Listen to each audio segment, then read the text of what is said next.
Coming up on First at 4, another sign things are getting back to normal. Missions resume at the Challenger Learning Center in Hazard. And a look at how some local students are trying to help the people of Ukraine. And even warmer, more comfortable air is on the way as we head into the weekend. I'll have the full breakdown on the way. First at 4 is next. Dedicated to Eastern and Southern Kentucky, this is WYMT Mountain News First at 4.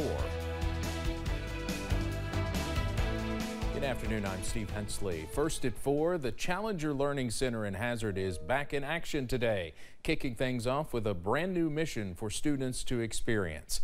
WYMT's Chas Jenkins has more on Expedition Mars.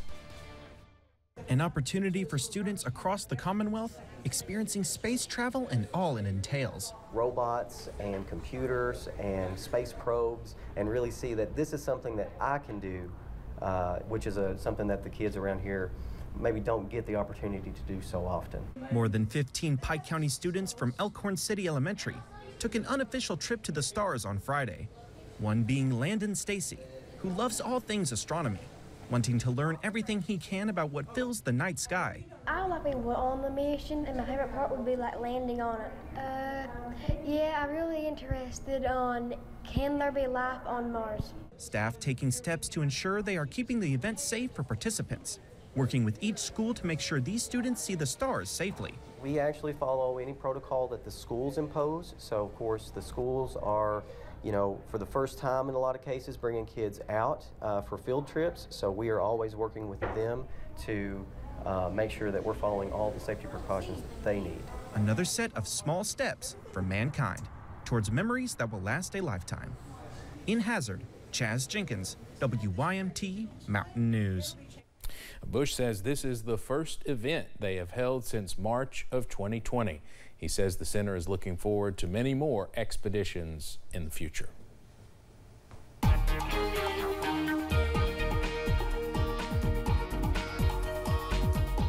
Remarkably similar data yesterday around the region. A few high clouds pushing in. We've got differences in temperature between one end of the area and the other, though not quite as extreme as yesterday.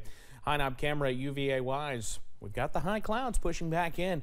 We're at 65 right now in Southwest Virginia. The sun is shining, at least filtered through those clouds this afternoon. Out front here at WYMT, the clouds thickening up a little bit as they move in from the north and west. Temperatures, well, you see where the clouds have been there longer. It's 61 Moorhead, 63 Prestonsburg. Further to the south, 65 Irvin, 66 in Jackson. A little closer to all sunny, 72 Somerset, 73 Williamsburg, 75 in Jacksboro, so that nearly 15-degree difference between the two ends of the viewing area. Satellite and radar, nothing on to track on the radar part, but the satellite watching a few clouds, again, pushing back into the region, and we're going to see those clouds increase as we head through tonight, and that's what's going to keep things a little bit warmer, or at least milder, as we head through the overnight hours tonight. So keep that WYMT weather app handy. You won't need it for the radar function over the next couple of days, at least through tomorrow, but that does come back into play as we head towards the end of the weekend. For tonight, we stay in the 50s and we stay cloudy as well. I'll have the details on when we could maybe see some of those clouds diminish and when we could see near record high temperatures coming up in just a bit. Steve? All right, Evan, thank you. A firefight overnight in Ukraine led to a fire near Europe's largest nuclear power plant. The fire is now out and Russian forces are in control, but there's been swift international condemnation for attacking the plant in the first place. The U.S. Embassy in Kyiv called it a war crime, saying, quote, Putin's shelling of Europe's largest nuclear plant takes his reign of terror one step further. The Russians have not been very discriminate in the way they're going about this military campaign. They aren't known for accuracy and for precision, and certainly this is an example of just how dangerous this can get. President Biden met with Finland's president at the White House this afternoon. Finland normally stays neutral and is not a member of NATO, but it's among neighboring countries growing increasingly concerned. The next story is proof that even when things seem dark, people find a way to cherish the little things. Some Ukrainian refugees got a brief break from the seriousness of their situation last night by celebrating a child's birthday. Happy birthday.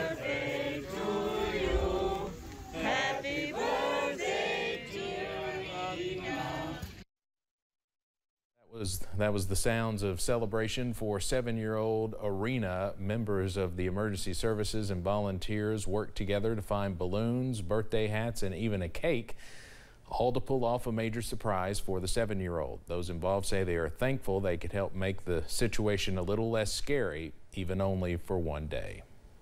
Students here in the mountains are showing solidarity with those in Ukraine. Prestonsburg High School and Pike County Central High School recently collaborated to begin a donation drive for Matthew 25 Ministries, who will take supplies to Ukraine. Students at Pike Central wanted to get involved by donating toiletries, paper products, and other items to help those in Ukraine that may be in a tough spot. Teacher Angela Lockhart says it is an honor to be a part of the drive and help those in need. I love the cooperative spirit that's involved in it, because when it comes down to it, when it comes to what's going on in the Ukraine, I think as Americans we're more united than divided on our feelings about our emotions about the people of Ukraine. The drive will end March 10th, and supplies will be taken to Prestonsburg High School and then to the Matthew 25 Ministries Hub in Cincinnati. We'll have more from students and teachers tonight at 6. Booking a babysitter might mean breaking your kid's piggy bank. New analysis from Urban Sitter reveals the average pay for a babysitting service surpassed $20 an hour last year, an 11% jump compared to the year prior. The Child Care Connection Service says the increase is due to a shortage of providers and potentially the inflated cost of living. The so-called Great Resignation has changed the way Americans work, making the labor market more favorable for candidates. As Mara Kawash reports, that allows workers to be more picky, with many foregoing low pay or unfavorable management in search of better offers. The pandemic changed things for a lot of people, and for some, it served as a wake-up call. The Bureau of Labor tells us nearly 9 million Americans quit their job in the final 2 months of 2021, entering a candidate's market. That placed pressure squarely on the employers to compete for the same top talent. You have to invest time.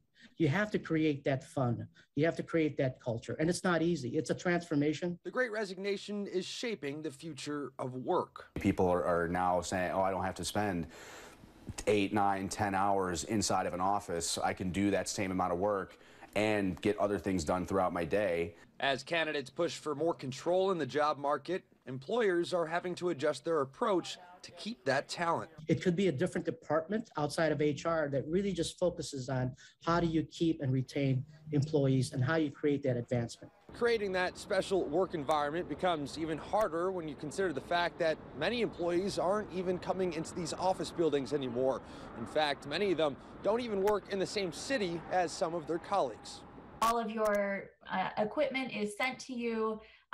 You do all of your training via Zoom, and then just trying to build relationships with your teammates who you'll likely never meet in person. I really love the fact that if we can engage, food, music, that's fun, and make it more real, and especially with remote. Some companies will eventually bring most employees back to the office, but regardless, the Great Resignation has launched a new era of labor.